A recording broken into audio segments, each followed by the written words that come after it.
Hello everyone, I am थिमालिनी और आज हम करेंगे क्लास 10th का chapter number 3 pair of linear equations in two variables की एक्सरसाइज 3.5। लास्ट वीडियो में हमने एक्सरसाइज 3.4 डिस्कस की थी, जिसमें हमने लीनियर इक्वेशंस के सॉल्यूशन निकालने सीखे थे by elimination method. And in this video we will discuss about cross multiplication method of finding solution of a pair of linear equations. तो इस मेथड में एक फॉर्मूला है जिसका हम यूज़ करेंगे। तो वो फॉर्मूला क्या है, अब हम पहले वो देखेंगे। सबसे पहले for the pair of linear equations, ये पहले जो दो इक्वेशंस हैं, ये तो बस हमें क्या है, फॉर्म गिवन है कि दो लीनियर इक्वेशंस की क्या फॉर्म होती है, ठीक है। और जिसमें हमने एक्स एंड वाई को किस तरह से कैलकुलेट करना है, हम इसमें वो पढ़ेंगे। तो अब हम यहाँ पर देखेंगे कि इसका क्या रूल होता है। सबसे पहले हम यहाँ ऊपर लिख देंगे x, देन y एंड यहाँ पर हम लिखेंगे 1। b1, ये जो ऑर्डर है ये आपको याद करना पड़ेगा। पहले b1 b2 आएगा, then c1 c2, then a1 a2, then again b1 b2। तो ये ऑर्डर पहले b c a b इस तरह से ये आपको याद करना पड़ेगा। अब हम क्या करेंगे, इन्हें इस तरह से मल्टीप्लाई करेंगे। ये ध्यान में रहे कि पहले हमने इससे मल्टीप्लाई करना है, जैसे b1 c2 को, देन c1 a2 को, देन इन्हें जो ऊपर एरोज जा रहे हैं उन्हें हमने बाद में मल्टीप्लाई करना है। तो सबसे पहला स्टेप हमारा ये होगा, हमने जो हमारी इक्वेशंस हमें गिवन है उसमें से हमने a1 b1 c1 a2 b2 and c2 की वैल्यूज़ निकाल के हमने इस तरह से उनको प्रेजेंट करना है। नेक्स्ट स्टेप हमारा क्या होगा, हमने इन्हें मल्टीप्लाई करना है। जैसे कि यहाँ पर मैं आपको छोटा छोटा दोबारा लिख के बताती हूँ ताकि हम उसे सॉल्व कर पाएँ। b1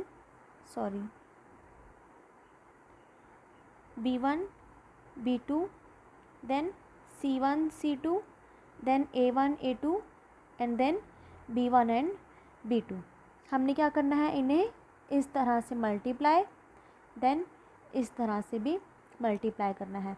तो हमने करना है b1 इंटू c2, इन्हें मल्टीप्लाई, यहाँ आएगा minus, then b2 into c1।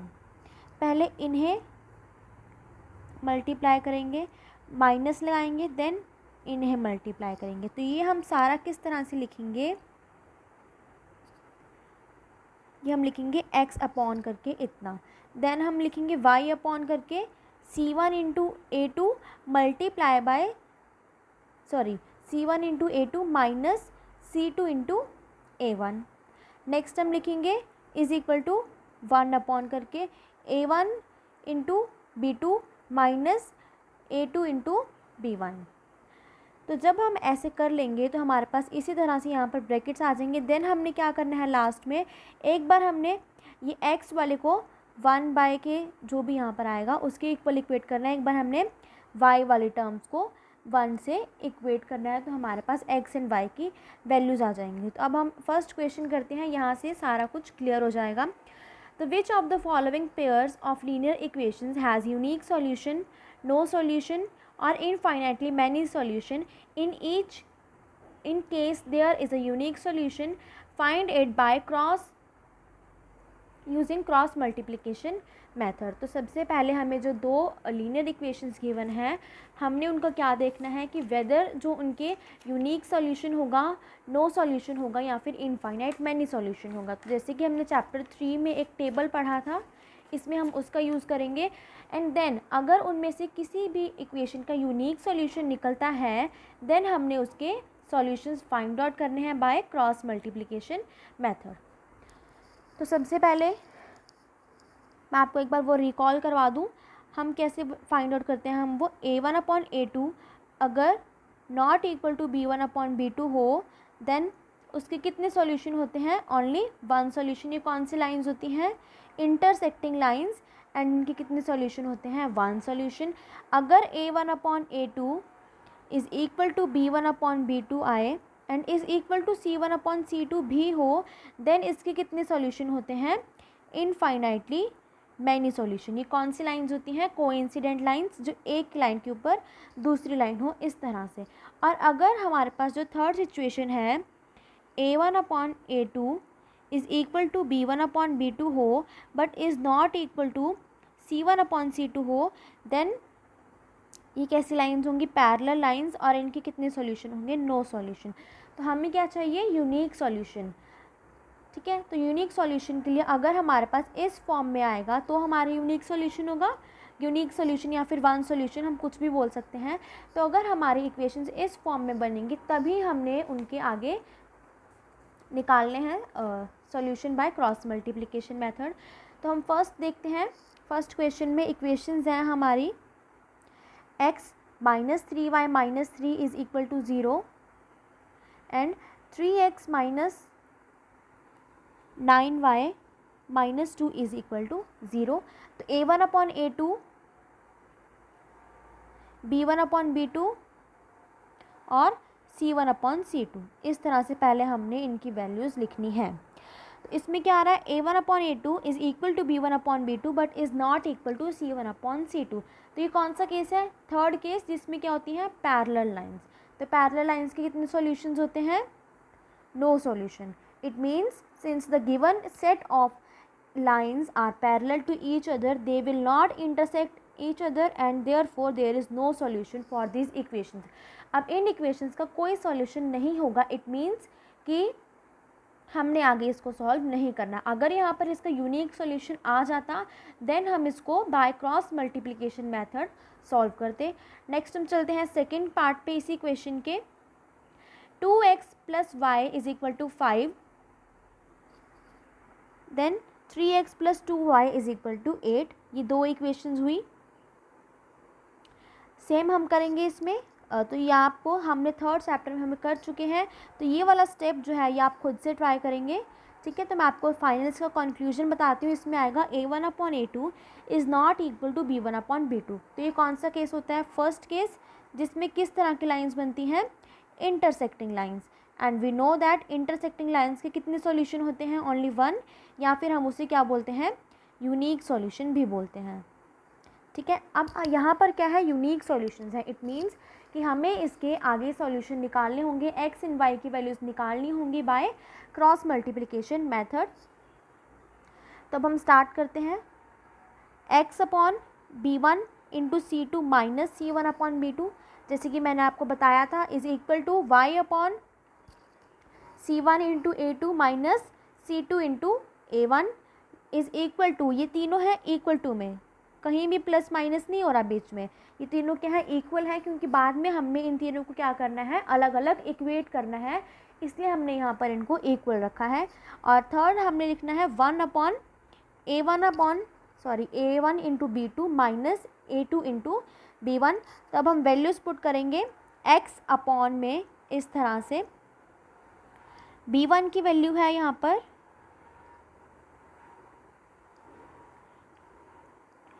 1 और C2 की वैल्यू है यहाँ पर -8। तो इनको मल्टीप्लाई करेंगे तो ये बन जाएगा -8। अब ये वाला माइनस लगाना नहीं भूलना। जनरली हम क्या करते हैं? ये वाला माइनस लगाना भूल जाते हैं, जिससे हमारा आंसर रॉन्ग हो जाता है। तो ये माइनस लगाना नहीं भूलना। देन ब्रैकेट्स में आपने नेक्स्ट नंबर लिखना है। C1 × B2 को मल्टीप्लाई करके आ रहा आएगा -10 इज़ इक्वल टू y/ में करेंगे C1 × A2, ये बनेगा -15, ये माइनस है इस तरह से, माइनस, देन आएगा -16 और ये इसके आगे ही मैं पूरा कर रही हूँ, यहाँ y के बाद कंटिन्यू 1/4 - 3। तो ये तो बन गया 1/1 इज़ इक्वल टू 1। अब मैंने आपको बताया था कि अब हमने क्या करना है? एक बार हम x/-8 + 10, ये बन जाएगा ना माइनस माइनस प्लस, तो इसको एक बार हमने 1 के इक्वल इक्वेट करना है, जो भी मतलब यहाँ वैल्यू बनेगी। तो यहाँ 1 बन रही है तो हमने इसको 1 के इक्वल इक्वेट करना है। दूसरी बार हमने y/-15 + 16 इज़ इक्वल टू 1 के इक्वल इक्वेट करना है। तो पहला बन जाएगा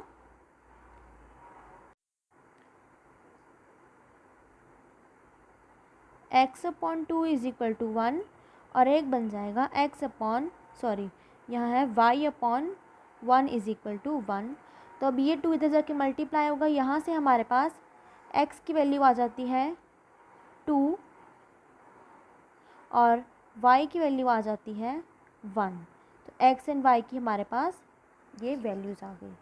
ठीक है, अब हम चलते हैं थर्ड पार्ट पे। थर्ड पार्ट में क्या होगा, मैं आपको सिर्फ हिंट दे रही हूँ, बाकी आपने खुद से सॉल्व करना है। इसमें a1/a2 is equal to b1/b2 is equal to c1/c2 आएगा। इसमें क्या होगा, कोइंसिडेंट लाइंस का फॉर्मेशन होगा, एंड कोइंसिडेंट लाइंस में क्या होता है, इनफाइनाइटली मैनी सॉल्यूशंस होते हैं, तो इसको हमें सॉल्व करने की ज़रूरत नहीं है।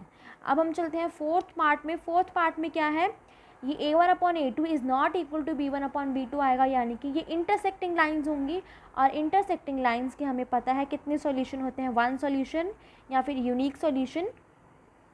तो इसमें हमें बाय क्रॉस मल्टीप्लिकेशन मेथड दोबारा से वो लगाकर हमें इसमें x एंड y की वैल्यूज़ निकालनी होंगी। ठीक है, तो आप यहाँ से देख सकते हैं। अगर आपको फिर भी कुछ ना समझ आए तो आप मुझे कमेंट बॉक्स में पूछ सकते हैं। अब हम चलते हैं क्वेश्चन नंबर 2 पे। For each values of a and b does the following pair of linear equations have an infinitely many solutions. तो अब देखो, इसमें हमसे पहले क्वेश्चन क्या है, हमने a एंड b की वैल्यूज़ निकालनी है, बट उसके लिए क्या है, हमें कुछ गिवन है कि a और b की हम कोई भी वैल्यूज़ निकाल लें इस लीनियर इक्वेशंस के, जो हमें दो लीनियर इक्वेशंस गिवन है, हमारी उनके सॉल्यूशन किस तरह के होंगे, इनफाइनाइटली मैनी सॉल्यूशंस होंगे उसके। यानी कि किस फॉर्म में बनेगा, इनफाइनाइटली मैनी सॉल्यूशंस के लिए a1/a2 is equal to b1/b2 is equal to c1/c2। Infinite many number of solutions हैं, तो इसके लिए ये कंडीशन हमारी लगेगी। तो जो भी हमें यहाँ पर ये इसमें a1, a2, b1, b2, c1, c2 की वैल्यूज़ दी हुई हैं, हमने वो इसमें पुट करनी है। तो चलिए करते हैं पुट। सबसे पहले a1/a2 बनेगा 2/a-b। अब आप इसमें ध्यान रखेंगे कि x के साथ पूरा कॉफिशिएंट जो भी है a-b आपने पूरा लेना है, सिर्फ a या सिर्फ -b नहीं लेना, a-b पूरा लेंगे हम। तो a1/a2 बन जाएगा 2/a-b। नेक्स्ट b1/b2 बन जाएगा 3/a+b, पूरा लेंगे y के साथ जो भी कॉफिशिएंट है। नेक्स्ट c1/c2 में बनेगा 7 नहीं -7। जब भी हमें a1, b1, c1 की वैल्यूज़ निकालनी हो तो हमें इक्वल टू उस इक्वेशन को 0 रखना होता है। तो यहाँ पर जैसे कि हमने किया भी हुआ है, ठीक है, तो ये 7 जो है वो इधर आकर नेगेटिव हो जाएगा। तो c1 की वैल्यू है -7 एंड a1 की ये पूरी वैल्यू है 3a+b-2। बट साइन जो है वो चेंज हो जाएंगे, क्योंकि ये भी इक्वल टू के दूसरी तरफ जाकर नेगेटिव बन जाएगा। तो ब्रैकेट के बाहर नेगेटिव हो तो उसमें जितने भी अंदर वैल्यूज़ होते हैं उनके साइन ऑपोजिट हो जाते हैं। अगर ब्रैकेट के अंदर प्लस है तो उसके साथ नेगेटिव साइन लग जाएगा, और अगर नेगेटिव है तो उसके साथ पॉजिटिव साइन लग जाएगा। फॉर इनफाइनाइटली मैनी सॉल्यूशंस, अब यहाँ पर वही कंडीशन है। तो अब हम क्या करेंगे, इन तीनों को हमने इक्वेट करना है। तीनों इक्वल है ना, ये हमें क्वेश्चन में गिवन है, तीनों इक्वल आएंगे। तो हमने क्या किया, तीनों को इक्वेट किया, वहाँ से हमारे पास ये दो इक्वेशंस बनी। अब तीनों को हम कैसे साथ में इक्वेट करेंगे, एक बार हमने इसको और इसको, ध्यान रखो जो मैं सर्कल कर रही हूँ उनकी बात कर रही हूँ मैं, इनको और इन दोनों को हमने इक्वेट किया। दूसरी बार हमने क्या किया, इसको और इसको इक्वेट किया। तो यहाँ से हमारे पास दो इक्वेशंस बनी। तो जब हमारे पास ये दो इक्वेशंस बन गई, देन हमने क्या किया, इनको सब्ट्रैक्ट कर दिया। अब इसमें हमें बोला गया है कि हमने क्या करना है, a एंड b की वैल्यू निकालनी है, बट इसमें हमें ये नहीं बोला गया कि हमने बाय क्रॉस मल्टीप्लिकेशन इनकी वैल्यू निकालनी है। तो हम ये दो हमारे पास simply linear equations in two variables बन गई। सिंपली हम इसको किसी भी मेथड से, by substitution method, by elimination method या फिर बाय क्रॉस मल्टीप्लिकेशन मेथड, हम इनको किसी भी मेथड से सॉल्व कर सकते हैं। तो यहाँ पर हमने यूज़ किया है एलिमिनेशन मेथड। तो आप यहाँ लिखेंगे कि आप इनको किस मेथड से सॉल्व कर रहे हैं, बाय एलिमिनेशन मेथड। तो एलिमिनेशन मेथड में हम क्या करते हैं, या तो हम उन दोनों इक्वेशंस को ऐड करते हैं या फिर हम उन दोनों इक्वेशंस को सब्ट्रैक्ट करते हैं। तो इनके इस केस में हमने क्या किया, उनको सब्ट्रैक्ट किया। तो मैं आपको सब्ट्रैक्ट करके दिखाती हूँ किस तरह से। a minus 9b is equal to -4 and a minus 5b is equal to 0। a से a कैंसिल, 5b यहाँ नेगेटिव का है तो यहाँ पॉजिटिव हो जाएगा, ठीक है। तो ये बन जाएगा -4b is equal to -4, minus से minus cancel, 4b is equal to 4 and b is equal to 1। अब हम क्या करेंगे, इस b इज़ इक्वल टू 1 की वैल्यू को हम इधर इन फर्स्ट इक्वेशन और इन सेकेंड इक्वेशन हम इस b की वैल्यू को हम कहीं पर भी पुट करेंगे। देन हम क्या करेंगे, a की वैल्यू निकालेंगे। तो इस यहाँ पर हमने इसको सेकेंड इक्वेशन में पुट कर दिया है, आप चाहे इसको फर्स्ट में भी पुट कर सकते हैं। तो यहाँ से a की वैल्यू निकलती है 5। Thus at a is equal to 5 and b is equal to 1 the given equations will have infinite many solutions. तो हमसे a एंड b की ऐसी वैल्यूज़ पूछी गई थी जिन पर ये दो linear equations infinite number of solutions दें। तो अगर इनमें हम a की वैल्यू 5 एंड b की वैल्यू 1 पुट करें और देन हम इनके सॉल्यूशंस निकालें, जैसे कि हमने थर्ड चैप्टर में पढ़ा था, तो इनके infinite number of many solutions निकल जाएंगे। तो इसी तरह से आपका इसका सेकेंड पार्ट है क्वेश्चन नंबर 2 का ही। इसमें हमसे क्या बोला गया, हमने पहले पार्ट में क्या था, a एंड b की वैल्यूज़ निकालनी थी हमने for infinite number of solutions. Second part में हमने सिर्फ ओनली k की वैल्यू निकालनी है और हमें कंडीशन क्या गिवन है, इक्वेशंस हैव नो सॉल्यूशंस। अब नो सॉल्यूशन यानी कि उसकी पैरेलल लाइंस बनेगी। और ये कौन सी सिचुएशन होती है, a1/a2 is equal to b1/b2 is equal to c1/c2, sorry is not equal to c1/c2। तो ये सिचुएशन जब क्रिएट हो जाएगी तब उसके नो सॉल्यूशन होंगे। और ये हमें गिवन है, बट हमसे पूछा गया है कि इस इक्वेशन में k की ऐसी कौन सी वैल्यू हो कि इसको जब हम सॉल्व करें तब इसके नो सॉल्यूशन निकलें। तो इसमें भी हम सेम करेंगे, a1/a2 b1/b2 c1/c2 की वैल्यूज़ निकालेंगे। फॉर नो सॉल्यूशन क्या कंडीशन होती है, ये मैंने आपको यहाँ लिख कर बताई, ये क्वेश्चन में हमने लिखना है प्रॉपरली। देन हम क्या करेंगे, a1/a2 is equal to b1/b2 put कर देंगे, ठीक है। बट अब यहाँ is not equal to c1/c2 है, तो इसे हम छोड़ देंगे क्योंकि नॉट इक्वल टू का हम कुछ नहीं कर सकते ना, इक्वल तो वो है ही नहीं, तो हम क्या इक्वेट करेंगे। तो सिंपली हम इन दोनों को, जहाँ मैंने सर्कल किया उस पर नोटिस करो, इन दोनों को हम क्या कर देंगे, इक्वेट कर देंगे। तो ये किस तरह से इक्वेट करेंगे हम, 3/2k - 1 is equal to 1/k - 1। क्या करेंगे हम, इक्वेट तो हमने कर दिया, बट हम k की वैल्यू यहाँ से कैसे निकालेंगे, बाय क्रॉस मल्टीप्लिकेशन। 3k - 3 ये हमने प्रीवियस क्लासेस में पढ़ा हुआ है, क्रॉस मल्टीप्लिकेशन हम कैसे करते हैं। तो 2k - 1, ठीक है। तो ये बन जाएगा 3k - 2k is equal to -1 + 4, जो कि बनेगा k, यहाँ मैं ऊपर लिख रही हूँ k is equal to, sorry यहाँ पर 3 था, तो k इज़ इक्वल टू +2। तो यहाँ से हमारे पास वैल्यू निकलती है k इज़ इक्वल टू 2। तो लास्ट में हम ऐसे लिख देंगे, therefore for k is equal to 2 the given pair of linear equations will have no solution, ठीक है। अब हम चलते हैं थर्ड क्वेश्चन पे। Solve the pair of linear equations by the substitution and cross multiplication method. तो ये question आप खुद से ट्राई करेंगे क्योंकि हमने सब्स्टिट्यूशन मेथड भी पढ़ लिया है और क्रॉस मल्टीप्लिकेशन मेथड भी मैंने आपको इस वीडियो में करवा दिया है। और अगर आपने सब्स्टिट्यूशन मेथड नहीं करा अभी तक तो आप मेरी पिछली वीडियोस देख सकते हैं, तो वहाँ से आपको ये मेथड भी अंडरस्टैंड हो जाएगा।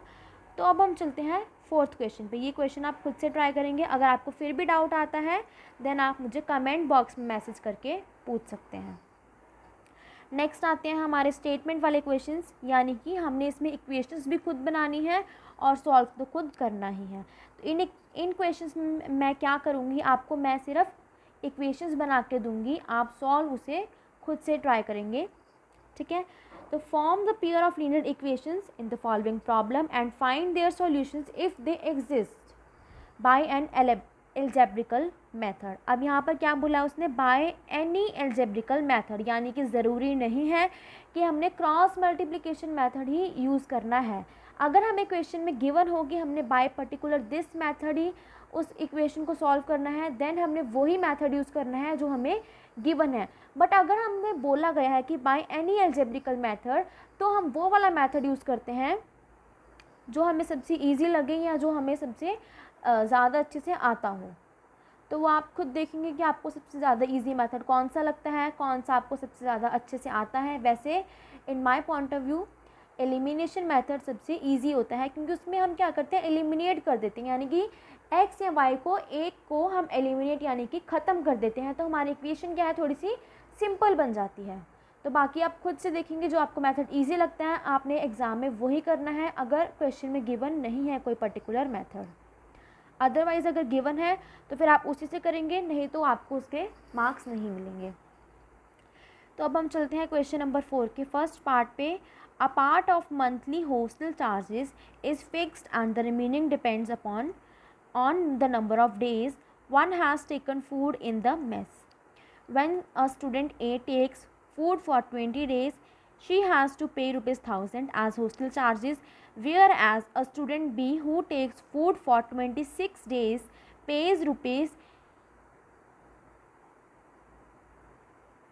₹1180 as hostel charges. Find the fixed charges and the cost of food per day. तो इसमें हमें दो चीज़ें हैं, फिक्स्ड चार्जेस हैं और cost of food per day यानी कि पर डे चार्जेस हैं। तो एक को हमने एक्स ले लेना है, एक को वाई, क्योंकि चैप्टर का नाम क्या है, linear equations in two variables. तो हमने इनकी दो वेरिएबल्स में ही इक्वेशन बनानी है। तो दो वेरिएबल्स एक्स या वाई, या फिर आप ए बी कुछ भी ले सकते हैं। तो यहाँ पर हमने एक्स वाई लिया, तो लेट कर लिया हमने कि फिक्स चार्जेस एक्स हैं और cost of per day charges कितने हैं, वाई। तो ये आपको मेंशन करना है, सीधा आपने एक्स वाई लेके क्वेश्चन सॉल्व नहीं करना, आपको मेंशन करना है कि आपने एक्स किसको लेट किया है और वाई किसको लेट किया है।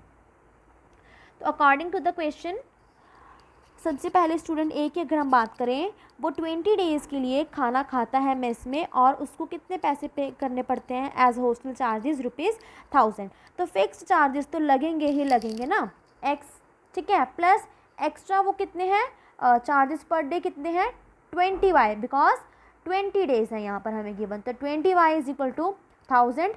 सेकेंड है 26 डेज़ के लिए, तो x plus 26 is equal to 1100। X हमें प्लस करना ही करना है, वो फिक्स चार्जेस हैं वो लगेंगे ही लगेंगे। तो अब ये दो इक्वेशंस बन गई। अब आप इन्हें चाहे किसी भी मेथड से सॉल्व करें, क्योंकि यहाँ क्वेश्चन में गिवन है बाय एनी एल्जेब्रिकल मेथड, यहाँ किसी एक पर्टिकुलर मेथड का नाम नहीं लिखा। तो जो आपको इजी लगता है आप वहाँ उस मेथड से कर सकते हैं। तो यहाँ पर हमने बाय एलिमिनेशन मेथड सॉल्व किया, बट एक बात का आपने ध्यान रखना है कि जिस भी मेथड से आप सॉल्व कर रहे हैं वो आपको यहाँ प्रॉपरली मेंशन करना है, इस तरह से बाय एलिमिनेशन मेथड या बाय सब्स्टिट्यूशन मेथड। आप जिस भी मेथड सॉल्व करते हैं वो आपको इस तरह से यहाँ मेंशन करना है, देन आपने उसको सॉल्व करना स्टार्ट करना है। तो यहाँ पर हमने इक्वेशन 1 और 2 को सब्ट्रैक्ट किया, क्योंकि यहाँ पर हम एलिमिनेशन मेथड का यूज़ कर रहे हैं। तो ये कट हो जाएंगे, ये बन जाएगा -6y इज इक्वल टू -1180। तो यहाँ पर मैंने प्रॉपरली माइनस नहीं किया है, तो आपने पर ये खुद से करना है एग्ज़ाम में। तो यहाँ से एक्स की वैल्यू वाई की वैल्यू निकलती है 30 और एक्स की वैल्यू निकलती है ₹400। तो सिर्फ ऐसे आंसर निकाल देने से, एक्स या वाई की वैल्यू निकाल देने से आंसर नहीं आएगा, पूरे मार्क्स नहीं मिलेंगे। आपको लास्ट में लिखना पड़ेगा कि आपने फिक्स चार्जेस माना था एक्स, जो कितना है 400, तो आपको लास्ट में लिखना पड़ेगा therefore fixed charges is ₹400 and charges per day is ₹30। Last line में आपको ये मेंशन करना होगा, तभी आपको पूरे मार्क्स मिलेंगे। चलिए तब हम चलते हैं क्वेश्चन नंबर 4 के सेकेंड पार्ट पे। A fraction becomes 1/3 when 1 is subtracted from the numerator and it becomes 1/4 when 8 is added to its denominator. Find the fraction. तो इस टाइप के ये फ्रैक्शन वाले क्वेश्चन हम इसी चैप्टर में पहले भी 1-2 कर चुके हैं, तो इनकी आपको अच्छे से प्रैक्टिस हो गई होगी। तो चलो करते हैं इसको। Let the fraction be x upon y. अब इसमें ऐसे नहीं करना कि x है एक चीज़ और एक चीज़ y है, क्यों? क्योंकि इसमें हमने बस एक फ्रैक्शन ही गिवन है, तो फ्रैक्शन को हमने x अपॉन वाई इस तरह से लेट करना है। तो वो बोल रहा है कि कोई फ्रैक्शन है x अपॉन वाई, वो 1/3 बन जाती है। कब? जब हम 1 जो है वो न्यूमरेटर से सब्ट्रैक्ट कर देंगे तो वो 1/3 बन जाएगी।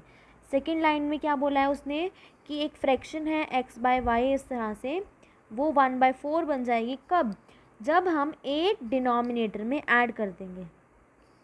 तो इस तरह से ये हमारे पास दो इक्वेशंस बनी। हमने क्या किया, ये फ्रैक्शन में थी तो हमने इसका एलसीएम लेके हमने इनको सिंपल इस तरह से इक्वेशंस में कन्वर्ट कर लिया। अब आप इनको किसी भी मेथड से सॉल्व कर सकते हैं। तो जब हम सॉल्व करेंगे इसको किसी भी मेथड से तो हमारा आंसर सेम आएगा। तो x की वैल्यू आ रही है 5 एंड y की वैल्यू आ रही है 12। तो मैं आपको फिर से रिपीट कर रही हूँ कि आपने सिंपली x एंड y की वैल्यूज़ नहीं निकालनी। जो स्टेटमेंट वाली क्वेश्चंस हैं आपने वहाँ पर जो हमसे पूछा गया है आपने लास्ट लाइन में उसको अच्छे से लिखना है। तो यहाँ पर हम क्या लिखेंगे, therefore the fraction is 5/12। x upon y थी, x की वैल्यू 5, y की वैल्यू 12, तो फ्रैक्शन बन गई 5/12। इस तरह से प्रॉपरली मेंशन करना है। नेक्स्ट है third part, Yash scored 40 marks in a test getting 3 marks for each right answer and losing 1 mark for each wrong answer।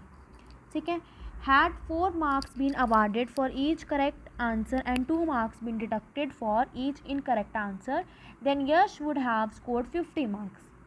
How many questions was there in the test. तो इसमें हमें दो situations given है कि अगर यश के 40 marks आए हैं और उन जो 40 मार्क्स आए हैं उसमें स्कोरिंग किस तरह से की गई है, 3 मार्क्स मिले हैं हर राइट आंसर के लिए और 1 मार्क्स काटा गया है हर रॉन्ग आंसर के लिए, तो उसके टोटल बनते हैं 40 मार्क्स। ठीक है, और सेकेंड सिचुएशन है कि उसके आए टोटल 50 मार्क्स। ठीक है, और उसकी स्कोरिंग किस तरह से की गई थी, 4 मार्क्स उसको मिलते थे हर करेक्ट आंसर के लिए और 2 मार्क्स उसके डिडक्ट किए जाते थे यानी कि काटे जाते थे हर एक रॉन्ग आंसर के लिए। ठीक है, तो दो सिचुएशंस हैं। हमने क्या फाइंड आउट करना है कि टोटल टेस्ट में कितने क्वेश्चंस थे। ठीक है, तो अब हम सबसे पहले सपोज कर लेंगे let the number of right answer थे उसके x and number of wrong answer थे उसके y। तो सबसे पहले बन जाएगा 3x माइनस वाई। अब यहाँ प्लस नहीं करना, माइनस, क्योंकि एक नंबर काटा गया है। ठीक है, तो minus y is equal to 40 and second equation बन जाएगी 4x minus 2y is equal to 50। इधर से ये 4x minus 2y equal to 50। इस इक्वेशन को क्या किया हमने, इसको हमने 2 से डिवाइड कर दिया ताकि थोड़ी सी छोटी इक्वेशन बन जाए और क्या हो जाए, सॉल्व करना थोड़ा सा हमारे लिए इजी हो जाए। तो अभी दो इक्वेशंस बन गई, 3x minus y is equal to 40 and 2x minus y is equal to 25। अब इन दोनों इक्वेशंस को हम किसी भी मेथड से सॉल्व करेंगे। तो x की वैल्यू यहाँ से 15 आएगी और y की वैल्यू यहाँ से 5 आएगी। तो हमने क्या करना है, लास्ट में लाइन लिखनी है, देयरफॉर राइट आंसर उसके हैं 15, 15 एंड रॉन्ग आंसर उसके 5। बट हमसे तो ये पूछा ही नहीं गया, हमसे पूछा गया कि how many questions are there in the test. हमसे टोटल नंबर ऑफ क्वेश्चंस पूछे गए हैं, तो टोटल नंबर ऑफ क्वेश्चंस कितने होंगे, 15 + 5 दैट इज इक्वल टू 20। चलो अब हम चलते हैं इसी फोर्थ क्वेश्चन की फोर्थ पार्ट पे। ये क्वेश्चन थोड़ा समझने वाला है। Places A and B are 100 kilometre apart on a highway. तो हम पहले इसका छोटा सा एक डायग्राम बनाते हैं। ये मान लो प्लेस ए है और ये मान लो प्लेस बी है। ठीक है, इनके बीच का जो डिस्टेंस है वो कितना है, 100 किलोमीटर्स। ठीक है, 1 car starts from A and another from B. 2 cars हैं, एक ए से स्टार्ट होती है और एक बी से एट द सेम टाइम, आगे पीछे नहीं, एक ही समय पे दोनों कार्स अलग अलग पॉइंट से, एक ए से और एक बी से स्टार्ट होती हैं। If the cars travel in the same direction at different speeds they meet in 5 hours. अगर जो कार्स हैं वो दोनों सेम डायरेक्शन में चलती हैं, यानी कि ए जो स्टार्ट हुई वो बी से डायरेक्शन में चल रही है, जो बी से स्टार्ट हुई वो बी से डायरेक्शन में चल रही है, दोनों एक ही डायरेक्शन में चल रही हैं, ऑब्वियस सी बात है स्पीड अलग अलग होगी तभी वो 5 घंटे में मिलेंगे, नहीं तो एक इधर से चल रही है और ये एक इधर से, एक ही डायरेक्शन में, तो वो कभी मिल ही नहीं पाएंगे अगर उनकी स्पीड्स इक्वल होंगी। बट वो 5 घंटे बाद मिल जाते हैं, इट मीन्स कि उनकी स्पीड क्या थी, डिफरेंट थी। ए की स्पीड ज़्यादा थी तो उसने जल्दी से डिस्टेंस कवर किया और वो बी तक पहुंच गया अगले 5 घंटे में। और सेकंड सिचुएशन है, अगर वो दोनों एक दूसरे की तरफ बढ़ती हैं कार्स, एक इधर को आती है और ए इधर को और बी इधर को, एरोस पे कॉन्सेंट्रेट करो जो मैं बना रही हूँ, तो वो 1 घंटे में मिलते हैं। यहाँ पर वो मिलते हैं 5 घंटे में, यहाँ पर मिलते हैं 1 घंटे में। तो हमने निकालनी है उन दोनों की स्पीड्स, ठीक है। तो अब हमें इसमें पहले समझना पड़ेगा कि अगर तो वो दोनों चीज़ें ऑपोजिट डायरेक्शन में हों, सिर्फ इस क्वेश्चन की बात नहीं कर रही मैं, जनरली जो ऐसे ट्रेन, कार या बसेस वाले क्वेश्चंस होते हैं इनमें हम निकालते हैं रिलेटिव स्पीड। रिलेटिव स्पीड उसमें हम क्या करते हैं, अगर हमारे दोनों व्हीकल्स ऑपोजिट डायरेक्शन में हो, इस तरह से, मतलब एक दूसरे की तरफ वो आ रहे हो, एक दूसरे की तरफ अट्रैक्ट हो रहे हो, तो उनकी जो स्पीड्स हैं उन्हें हम कर देते हैं ऐड। इस बात को समझो, अगर एक जो कार है वो इस तरफ आ रही है और दूसरी उसकी ऑपोजिट डायरेक्शन, मतलब उसी की तरफ आ रही है, तो उनकी जो स्पीड है वो क्या हो जाएगी, ऐड। और अगर वो दोनों सेम डायरेक्शन में इस तरह से चल रही हैं, ठीक है, तो उनकी स्पीड हो जाएगी माइनस। इसे हम क्या बोलते हैं, रिलेटिव स्पीड। तो इस क्वेश्चन में दोनों सिचुएशंस हैं, एक में वो एक दूसरे की तरफ आ रहे हैं और एक में वो सेम डायरेक्शन में सीधे सीधे चलते जा रहे हैं। तो एक में उनकी स्पीड्स को हमने ऐड करना है और एक में माइनस करना है। इससे इसकी जो ये जो दो मैंने आपको भी सिचुएशन बताई, इसकी रियल लाइफ एग्जांपल्स भी आपने देखी होंगी कि जब आप एक ट्रेन में बैठे हों या फिर बस में और आपके बिल्कुल साथ साथ एक और ट्रेन चल रही हो सेम स्पीड पे, तो आपको क्या लगता है कि हमारी वाली ट्रेन भी रुकी हुई है और जो साथ वाली ट्रेन है वो भी रुकी हुई है, या फिर उनकी स्पीड काफ़ी कम है। तो हमें क्या लगता है, मैं दोबारा रिपीट कर रही हूँ, तो हमें क्या लगता है कि हम दोनों की ही स्पीड, मतलब दोनों ट्रेन्स की स्पीड क्या है, बहुत ही ज़्यादा कम है। या फिर कभी कभी हमें ऐसे लगता है कि दोनों ही ट्रेन्स रुकी हुई हैं, कोई ट्रेन चल ही नहीं रही है ना, हमें इसी तरह से लगता है। आपने शायद खुद भी नोटिस किया हो कभी ये। तो उस केस में क्या है, दोनों एक ही डायरेक्शन में जा रही हैं, तो उनकी स्पीड क्या हो जाती है, माइनस हो जाती है। इसीलिए हमें ऐसा लगता है कि हमारी दोनों की ट्रेन चल ही नहीं रही या फिर बहुत ही ज़्यादा कम स्पीड से चल रही हैं, ठीक है। और सेकंड चीज़, ये फर्स्ट केस जो है, अगर जैसे हम कहीं कार में ट्रेवल कर रहे हैं और दूसरी सामने वाली साइड से कोई कार आए और मतलब वो हमारी कार को क्रॉस करके चली जाए, तो हमें कैसा लगता है कि वो बहुत ही ज़्यादा हाई स्पीड से, काफ़ी ज़्यादा स्पीड से वो हमारी कार को क्रॉस करके गई। क्योंकि हमें ऐसा क्यों लगता है, क्योंकि वहाँ पर जो हमारी कार और जो दूसरे पर्सन की कार थी, उन दोनों की स्पीड्स प्लस हो जाती हैं, और प्लस होके ऑब्वियसली बात है बड़ा नंबर आएगा, तो इसलिए हमें ऐसा लगता है कि हमारी जो स्पीड है वो जो सामने वाली कार की स्पीड है वो काफ़ी ज़्यादा है, क्योंकि वहाँ पर दोनों कार्स की स्पीड ऐड हो जाती है। और सेकंड केस में दोनों ट्रेन्स की स्पीड जो है वो माइनस हो जाती है, इसलिए हमें ऐसा लगता है कि ट्रेन बहुत ही कम स्पीड से चल रही है या फिर रुकी हुई है। तो ये जो मैंने आपको कंसेप्ट बताया, ये कंसेप्ट है रिलेटिव स्पीड का। तो इस क्वेश्चन में रिलेटिव स्पीड का ही कंसेप्ट यूज़ होगा।